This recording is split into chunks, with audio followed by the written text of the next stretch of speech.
All right, welcome to your pronunciation diagnostic. In this breakdown, we're going to take a look at a speech sample and pinpoint the key areas where you can get the biggest bang for your buck. So, here's our game plan. We'll start with the big picture score, then dive into the nitty-gritty of phonemes and words, and finally, we'll wrap up with the most important areas for you to focus on. Okay, first things first. Let's jump right in with your overall score. So, your overall score comes in at a 45. Now, what does that number actually mean? Well, it means that while someone can generally understand what you're saying, they do have to work pretty hard to catch everything accurately. And look, this score isn't just a random number. It's actually being pulled down by a few very specific and pretty common patterns. We're talking about certain vowels, a couple of key consonants, and even the rhythm of your speech. We're going to break all of that down right now. All right, now let's get granular and look at the phoneme analysis. Phonemes, are the individual sounds, the real building blocks of speech. This is where we see what's really happening under the hood. Okay, so take a look at this. A really clear pattern pops out right away, doesn't it? Your toughest sounds are all clustered together. The American R is sitting at a 15, a huge challenge right now, often sounding like an L or a W. Then you've got the L sound, especially at the ends of words, and the V sound, which keeps wanting to turn into a B.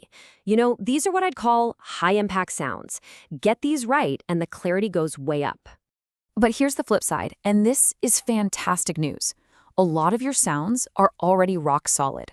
I mean, look at k, p, and m. We're talking scores in the 90s. They're clear, they're consistent. This is so important because it means you've got a great foundation to build on. We're not starting from zero here, not at all. We'll just fine-tuning some specific spots. Okay, so we've seen the individual sounds. Now let's see how they all come together, or sometimes fall apart, in specific words from the script you read. And yeah, you can see a definite pattern here, right?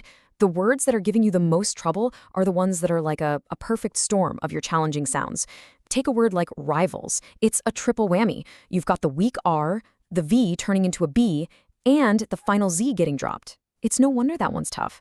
Same thing with worlds. It crams an R, an L, and a tricky final sound cluster all into one tiny syllable. And this trend just keeps going. It really highlights how important those consonant clusters are, especially at the end of words. Look at analysts. That s sound at the end gets simplified. Or brands. The final z just disappears.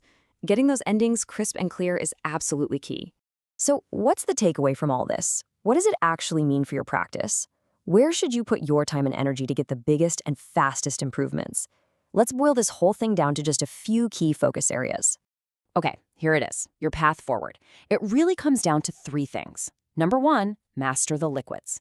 This means getting super focused on the difference between that American R and the two kinds of L sounds.